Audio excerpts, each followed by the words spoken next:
নতুন হিজাব আইন সরকারকে আরও জনবিচ্ছিন্ন করবে, বললেন ইরানের প্রেসিডেন্ট। ইরানে বাধ্যতামূলক হিজাব বিধি না মানার জন্য কঠোর শাস্তির বিধান চালুর উদ্যোগ নিয়েছে দেশটির বিচার বিভাগ। তবে এই আইনের সমালোচনা করেছেন খোদ দেশটির প্রেসিডেন্ট মাসুদ পেজেশকিয়ান। তিনি বলেছেন, প্রস্তাবিত এই হিজাব আইন সরকারকে জনগণের কাছ থেকে আরও বিচ্ছিন্ন করবে।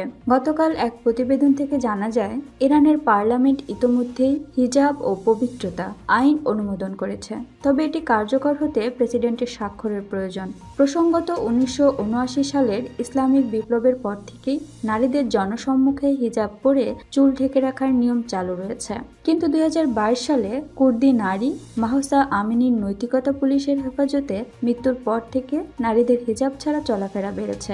মাহসাকে হিজাব বিধি অমান্যের অভিযোগে গ্রেপ্তার করা হয়েছিল। প্রেসিডেন্ট পেজেশকিয়ান রাষ্ট্রীয় টিভিতে বলেন, এই আইন নিয়ে আমাদের অনেক আপত্তি আছে। এটি সমাজে বড় ধরনের ক্ষতি করতে পারে এবং সরকারের জন্য ঝুঁকিপূর্ণ হতে পারে।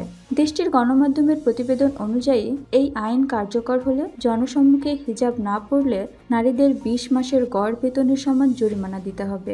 10 দিনের মধ্যে জরিমানা না দিলে ভ্রমণের নিষেধাজ্ঞা আরোপ বা সরকারি সুযোগ সুবিধা থেকে বঞ্চিত করা হতে পারে। মাহসা আমিনীর মৃত্যুর পর নৈতিকতা পুলিশ প্রায় অদৃশ্য হয়ে গেলেও ইউনিটটি আনুষ্ঠানিকভাবে এখনও বন্ধ করা হয়নি। পেজেশকিয়ান, যিনি সংস্কারপন্থী হিসাবে পরিচিত, নির্বাচনী প্রচারণায় নৈতিকতা পুলিশ বিলুপ্তির প্রতিশ্রুতি দিয়েছিলেন। তবে তিনি এখনও স্পষ্ট করেননি তিনি এই নতুন হিজাব আইনে স্বাক্ষর করবেন কিনা।